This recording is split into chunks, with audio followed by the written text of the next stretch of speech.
Se existe uma constância na Fórmula 1, além do que a gente já sabe, bandeirada, chegada, banho de champanhe, corrida com 300 km e etc., é a de que as regras mudam. Não apenas os ciclos de regulamento, como esse que está em seu último ano e começou em 2022, dando lugar a outro que começa em 2026 e vai até 2030, mas mudanças de regra no meio dos campeonatos, atendendo a diversos problemas que podem surgir, de segurança, brigas políticas e, claro, reclamação de equipes que normalmente não pensaram nas engenhocas dos coleguinhas. E ao longo da história tivemos algumas importantes mudanças de regra em meio à temporada que agradaram uns, desagradaram outros e, sem dúvida, deram o que falar. E é disso que a gente vai falar hoje no Splash and Go, de 10 vezes em que as regras mudaram no meio do campeonato. Vamos lá!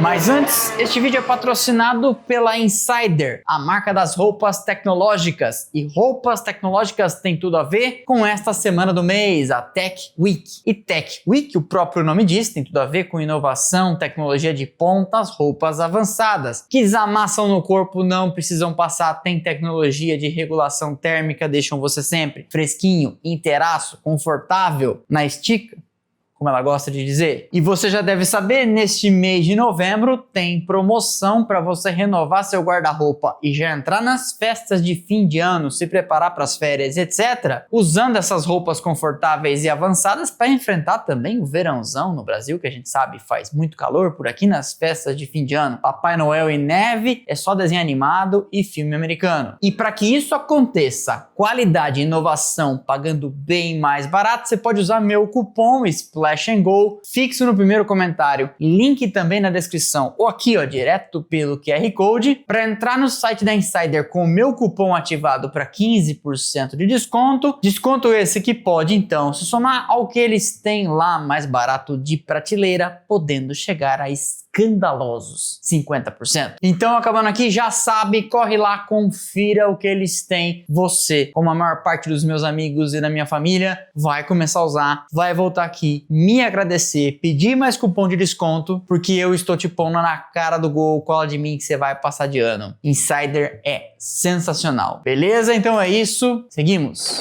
Antes de mais nada, aproveito para fazer o jabá próprio aqui e recomendar fortemente que você assista a nossa série Engenhocas, que está no 4º episódio. 1, 2, 3 e 4 listas de 10, portanto 40 invenções muito espertinhas da história da Fórmula 1 que várias vezes foram proibidas, mas que mesmo assim são muito divertidas. Acabando aqui, corre lá. São 4 para você ver, a galera ama esses vídeos. E o primeiro da nossa lista...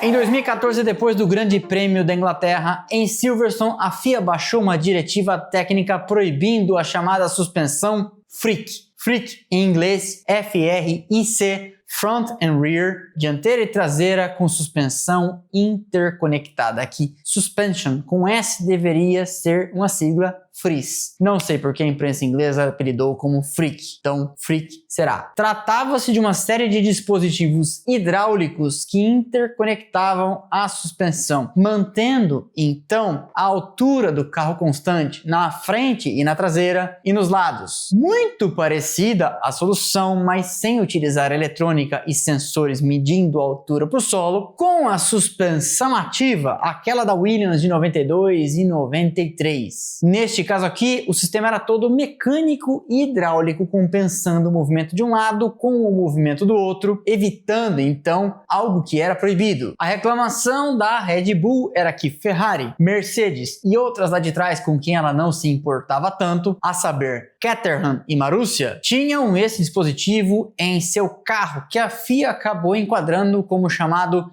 dispositivo aerodinâmico móvel. Por que aerodinâmico, você há de me perguntar, e eu vou te responder da seguinte forma. Na interpretação da FIA, depois do chororô da Red Bull, ficou claro que as equipes estavam utilizando esse dispositivo para manter o carro à mesma altura do solo e ter com isso ganho aerodinâmico. Porque uma plataforma mais estável que não rola para os lados nem para frente e nem para trás em acelerações e freadas, de fato acaba tendo este benefício aerodinâmico. E aí foi proibido.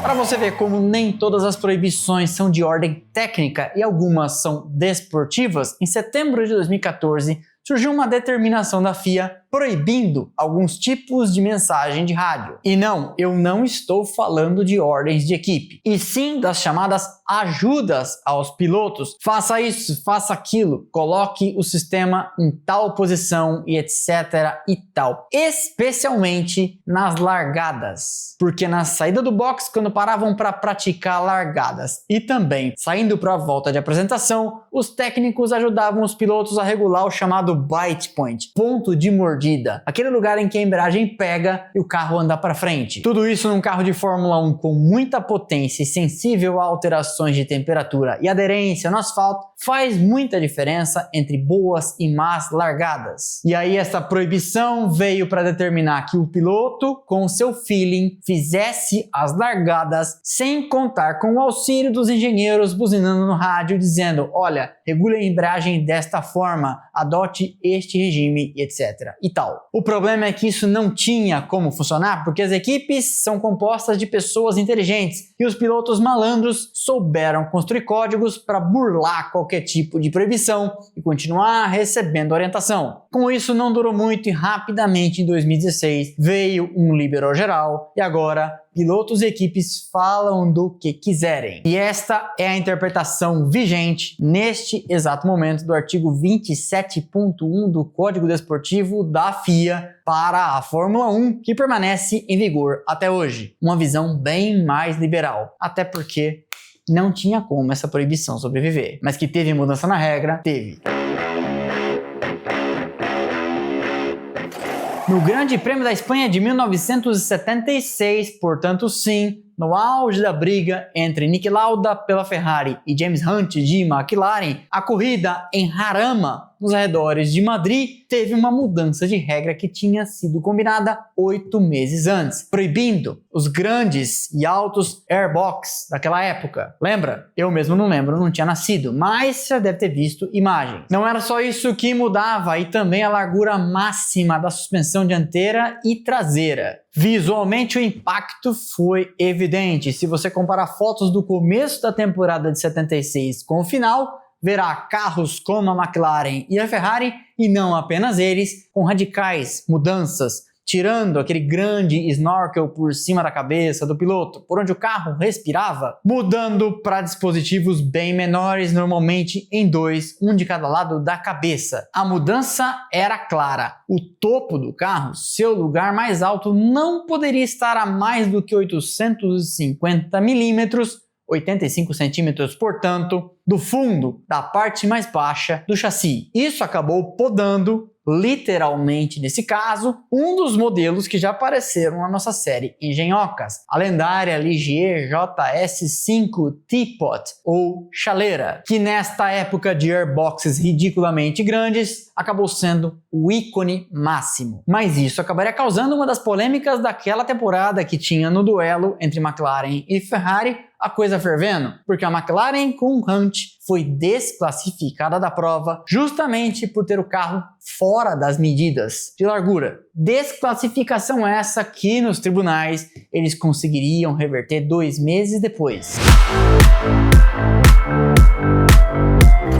Outra mudança de meio de temporada que já foi mencionada na nossa série Engenhocas é a dos amortecedores de massa utilizados pela equipe Renault nas temporadas, pelo menos ao que se sabe, de 2005 e 2006, porque na realidade a gente não sabe desde quando eles tinham o mecanismo. Lembrando sempre, na Fórmula 1, no doping, no atletismo e etc., algo só é ilegal depois que é posto na ilegalidade. Ou, traduzindo como a gente sempre diz por aqui, tudo que não é proibido é permitido. E depois do Grande Prêmio da França de 2006, 11ª etapa do campeonato em Magny-Cours, lembra dessa pista? O amortecedor de massa foi proibido. Já expliquei em Engenhocas, mas conto rapidamente aqui. A invenção foi trazida pela galera da Renault dos grandes arranha-céus. O amortecedor de massa basicamente contrabalança os movimentos com um grande peso, fazendo o movimento contrário ao da estrutura. Pois bem, a galera da Renault colocou isso no amortecedor vertical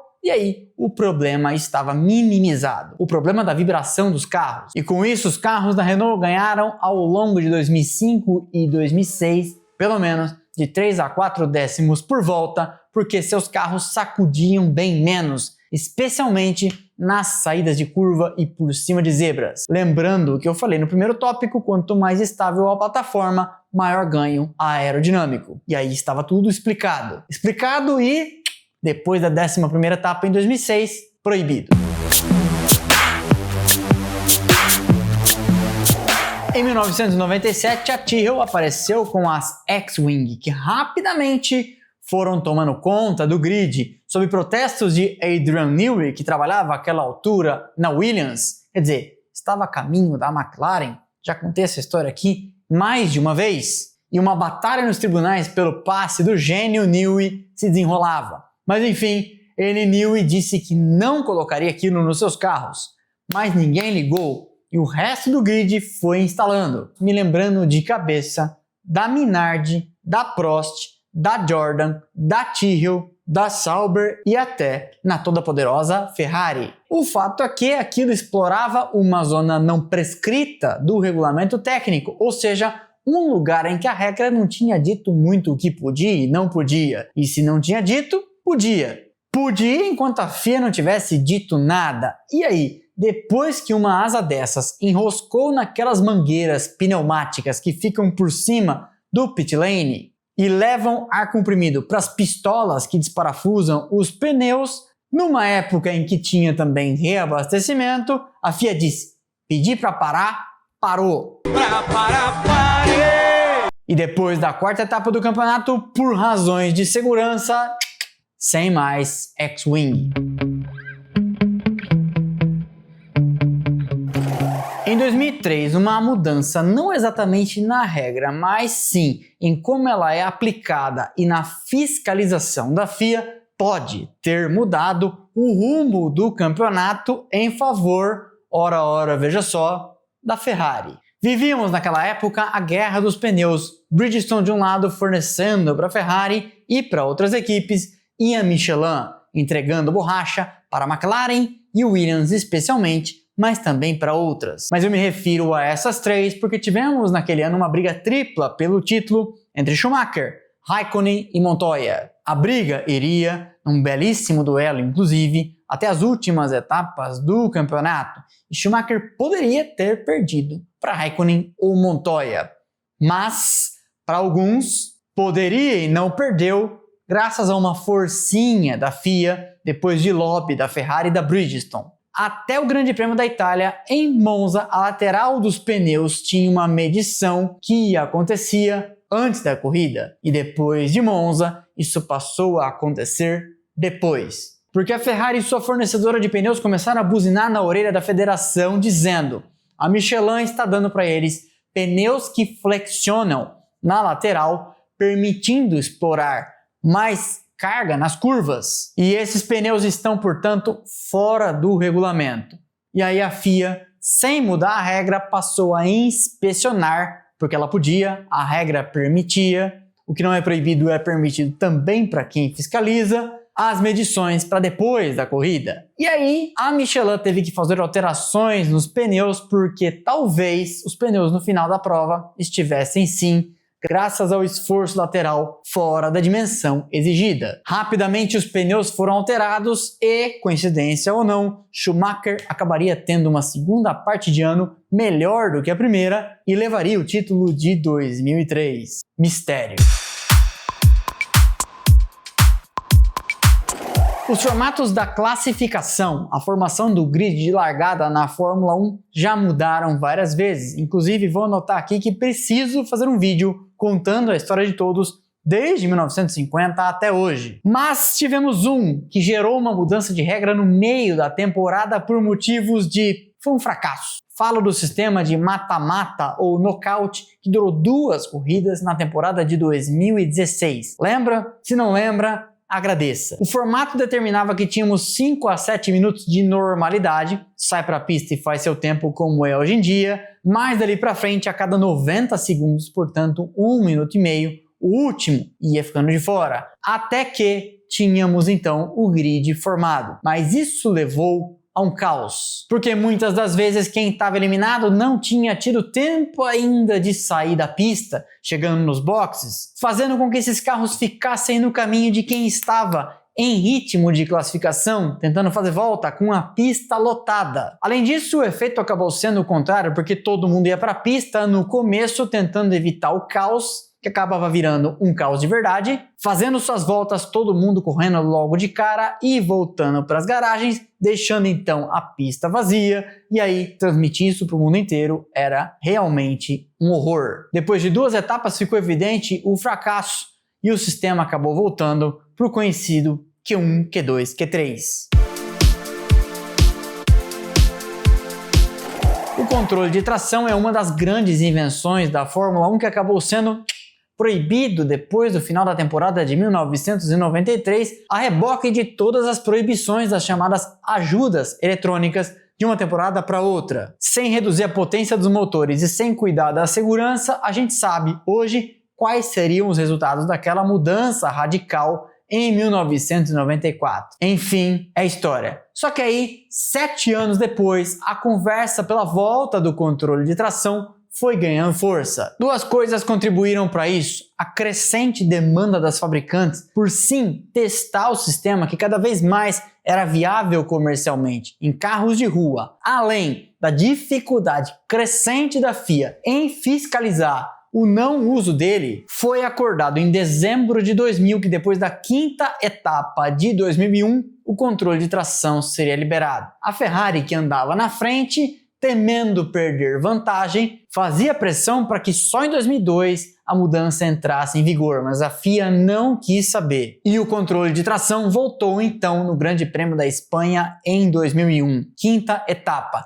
E eu me lembro, nota de rodapé aqui, da imprensa em geral e o Data Padaria dizendo: agora esse tal de Schumacher vai se ferrar. Diziam alguns, a medida cortaria as asas de Schumacher, sendo que na verdade aconteceu exatamente o inverso. Sua diferença para todos no grid acabou aumentando e ele venceria a temporada de 2001 e de 2002 com o pé nas costas. O controle de tração permaneceria na Fórmula 1 até 2008. Quer aprender a ouvir um controle de tração? Vou pedir para o editor colocar um vídeo específico aqui. Repara no barulho do carro quando o piloto está indo no acelerador, uma espécie de sopro, um prrr. Aquilo é o controle de tração agindo.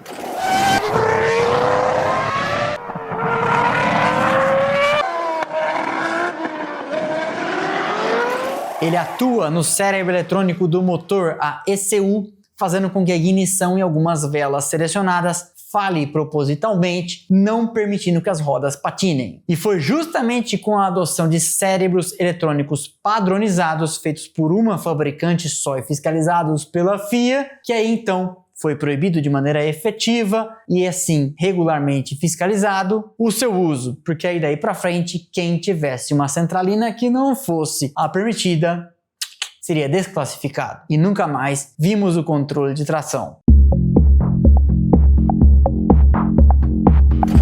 A temporada de 1994 da Fórmula 1 foi tão dramática que eu a compararia inclusive com a de 1982. Morreu gente, graves acidentes que colocaram pilotos permanentemente ou quase fora de ação, conspiração, briga política, bastidores, etc. E aí nas corridas seguintes aos acontecimentos em Imola, drásticas mudanças de segurança foram baixadas. Foram várias. Primeiro de tudo, a partir de Mônaco, etapa seguinte, limitação de velocidade no pit lane. Até ali, você saía da sua posição de pit stop e podia sentar o pé sem medo de ser feliz, sem medo de matar ninguém também. Já em Mônaco, todo mundo limite de velocidade dentro dos boxes. Além disso, mudanças técnicas foram introduzidas. Aberturas no airbox para evitar o chamado efeito RAM e fazer os motores perderem potência, corte nos difusores, mudança na placa dianteira debaixo da asa, fazendo o carro andar mais alto. Além disso, vários circuitos também tiveram mudanças, como inclusive a instalação de uma chicane emergencial e provisória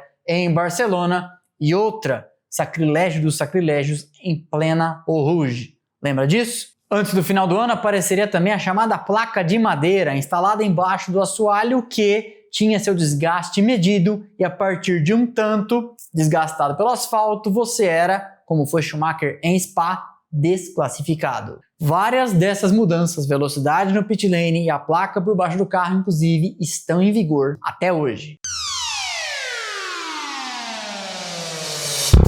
Quando apareceram as primeiras asas na Fórmula 1 em 1968, todo mundo rapidamente foi percebendo que aquele era o futuro. Todo mundo foi percebendo, mas ninguém sabia exatamente como fazer. E aí, meio que num atropelo, o grid inteiro foi instalando aquilo e eram extremamente frágeis várias delas. As asas eram montadas em tubos muito frágeis em cima das suspensões dianteira e traseira, e não compunham estruturalmente o carro, podendo, dependendo da sacudida, cair na pista e matar alguém degolado. No ano seguinte, depois de sérios acidentes em Monruy Park, uma pista também que não ajudava, apesar de linda, a FIA baixa uma diretiva técnica proibindo as asas até segunda ordem e depois vem com uma diretiva explicando: as asas podem voltar contanto que componham estruturalmente o carro, ou seja, asas presas ao chassi, não mais instaladas nestes apoios super frágeis. As asas dianteiras e traseiras a gente sabe viriam para ficar, mas depois dessa canetada da FIA não mais sairiam voando, evitando graves acidentes e mostrando que a preocupação com segurança já vinha desde uma época em que alguns gostam de pensar que era tudo liberado, era tudo raiz. Lembra dessas mudanças de meio de temporada? Comente aqui embaixo. É sempre um imenso prazer fazer esse tipo de pesquisa para vocês. Eu mesmo aprendo muita coisa e espero que a gente aqui esteja compartilhando conhecimento. Comente aqui embaixo de mais alguma mudança de meio de temporada que não fez parte dessa lista. Quem sabe, como sempre, isso pode virar uma série. E a gente comentar de outras tantas, porque a gente sabe, há várias. Esse foi então mais um episódio do Splash and Go. Eu espero que vocês tenham gostado. Deixa o like que é de graça, não custa nada e ajuda demais o canal, além de não dar trabalho nenhum. Quebra essa pra mim, quebra essa pra nós. E eu te vejo aqui nos próximos vídeos. Para não perder nada do que fazemos por aqui, temos canais de notificação, Instagram, Telegram e WhatsApp, onde você entra e passa a receber um recadinho automático no instante em que eu publico cada um destes conteúdos. Eu peço like, peço hypada e te convido a entrar nos canais de notificação, porque o YouTube, você sabe, quer entender que você gosta da gente, então você precisa entregar a moeda de troca para ele, e é por isso que eu fico pedindo aqui, não é para te amolar, e também dá uma regulada, fica no meio da gente, entre eu e vocês, nem sempre te mostrando nossos vídeos quando eles saem. Portanto, pelos canais de notificação você fica sabendo no instante em que eu publico. Por fim, mas não menos importante, temos aqui nossas redes sociais, estão passando os arrobas, link lá embaixo na descrição, Instagram, Twitter, Threads de TikTok, onde tem conteúdo o tempo todo. Valeu, você já sabe, e aquele abraço.